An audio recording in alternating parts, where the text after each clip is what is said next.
देखिए, वार्षिक मिलन समारोह के अंतर्गत हम लोग सभी यादव समाज के तमाम लोगों को हम लोग बुलाने का कोशिश करते हैं और राज्य में एक सामाजिक सौहार्द का संदेश देने का काम करते हैं।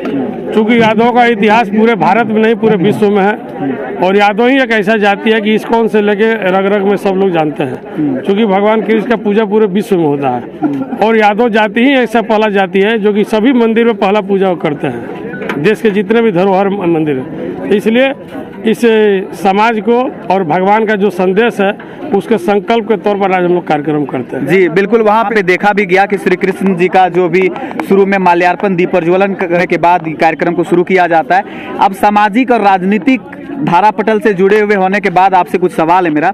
पब्लिक ये जानना चाहती है कि अभी यादव समाज, चूंकि एक बहुत बड़ा वर्ग इससे जुड़ा हुआ है राजनीति से, समाज से, अभी राष्ट्रीय स्तर पर किस ऐसे नेता को देखती है भविष्य के रूप में? देखिए, अगर किसी का सूर्यास्त होता है तो उसी समाज का सूर्योदय भी होता है।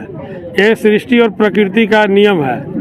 अगर हमारे कुछ पुरोधा कुछ जो समाज के लिए इतिहास रच के गए हैं तो निश्चित तौर पर हमारे इस हजारों लाखों लोग जो है कि इस धरती पर हैं। तो मेरे कहने का मतलब है कि अब 20% यादव का आबादी है देश प्रदेश में और उस आबादी के अनुसार झारखंड में कम से कम हम लोग 25 विधायकों पर दावा रखते हैं, 5 लोकसभा पर दावा रखते हैं। समाज अगर हमारा संगठित हो, एकत्रित हो और इस संदेश अगर रग रग में जाए तो ये हमारा हक और झारखंड हमारे इशारा पर चलेगा, हमारे मार्गदर्शन पर चलेगा और झारखंड का शासक हमारे माध्यम से हमारा समाज नेतृत्व करेगा। ये हम लोग का सपना है। लेकिन उसको लेके हम लोग नहीं, ये हम लोग की प्राथमिकताएं हैं। लेकिन का सवाल इसमें कहीं नहीं है, क्योंकि राज्य अलग हुआ है, समाज जग रहा है। क्योंकि हमारे गांव में अब जितना भी खूंटी में, तोरपा में, सिमडेगा में, रनिया में, गुमला में, लोहरदगा में जाइएगा 45% आबादी है सरायकेला में यादव की। बहुत कम लोग जानते हैं। लेकिन सरकार जो है एक साजिश के तहत वहाँ पर हमारे जातियों को जो है कि शेड्यूल रिजर्व कर दिया है। कई जगह हमको एनेक्सर 1 में रख दिया है, हम लोग एनेक्सर 2 में आते हैं और हमारा जो अधिकार है उसको वंचित किया जा रहा है। आरक्षण में कटौती किया जा रहा है। इस जाति को रोकने की कोशिश की, लेकिन ये जाति रुकने वाला नहीं है क्योंकि भगवान के तन से निकला हुआ जाति है। इसको कोई दुनिया की ताकत नहीं रोक सकता। अच्छा, इस विषय में 2 सवाल निकल करके आता है। एक तो लोग इसको जातिवाद करार दे देंगे कि झारखंड जहाँ पे आदिवासी बहुल इलाका, ये हम नहीं कह रहे हैं, ये मानना है और इसी से अलग हुआ शायद, तो उसमें ये कहना कि हमारा शासन होगा, हमारा जो बहुलवादी का एक प्रतीक राजनीति के तौर पर दिखेगा, इसको तो जातिगत करार दिया जाएगा। बिल्कुल, जाति सत्य है, जाति है देश में, इससे इनकार नहीं किया जा सकता। अगर इस पर कोई भावनात्मक जो है कि बात करता है तो उसको बेवकूफ़ी हम लोग मानते हैं। जाति सही है और सभी जाति के लोग हैं। ये वैदिक काल से पुरानों से आया है।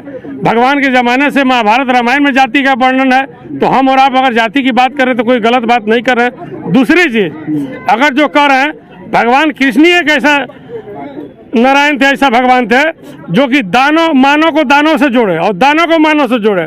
उनका शादी बानासुर के परिवार, बानासुर राक्षस के सबसे बड़े राजा से, सबसे ताकतवर थे। तो उन्होंने संबंध करके मैसेज दिया कि दानों ही मानव है, मानव ही दानव है। इसलिए सब लोग जो है कि सृष्टि में मानव रूपी जन्म लिया और हम लोग जोड़ने का काम करते हैं। जोड़ने का संदेश तो उन्होंने हजारों साल पहले जो है कि उन्होंने दिया है। तो इसलिए उस भावना में हम लोग भटकने वाले नहीं है। इस समाज को देख लीजिए, कोई रोक नहीं सकता और यही समाज जो है कि देश को बचा सकता है, प्रदेश को बचा सकता है और जाति प्रथा धर्म को बचा सकता है, चाहे सनातन का हो, चाहे वैदिक का हो, चाहे समाज को। ये जोड़ने का समाज, इस समाज का परिचय ही समाज को जोड़ना, ये यादव जाति का ही परिचय है। इसलिए हम लोग जोड़ने पर विश्वास करते हैं और जो ऐसी बातें करते हैं वो तोड़ने वाले लोग हैं। इसलिए हम लोग जोड़ने और हमारा शासन होगा। आने वाले समय में भारत पर भी हम लोग राज करेंगे। आपको पता नहीं होगा, 140 करोड़ की आबादी में हम लोग 40 करोड़ की आबादी में हैं। आपको पता नहीं है, जिस दिन 40 करोड़ लोग समाज एक दिन एक जगह हो जाएगा, पूरे भारत पर में इंद्रप्रस्थ जिससे फिर से राज करेगा। अच्छा, तो क्या आपके इस सवाल से ये हम कयास लगा सकते हैं कि जिस तरह से बिहार में जातिगत जनगणना हो रही है, पूरे भारत में जातिगत जनगणना निश्चित तौर पर होनी चाहिए। मैं स्वागत करता हूँ कि हमारा बिहार का जो प्रदेश है, माननीय मुख्यमंत्री सहित समूचे कैबिनेट ने जो निर्णय लिया है स्वागत योग्य है और इस सभी पूरे भारत में होना चाहिए। झारखंड में भी इसकी शुरुआत होना चाहिए। हम ऐसा आज मंच के माध्यम से मांग करते हैं। चलिए, आपका बहुत बहुत धन्यवाद।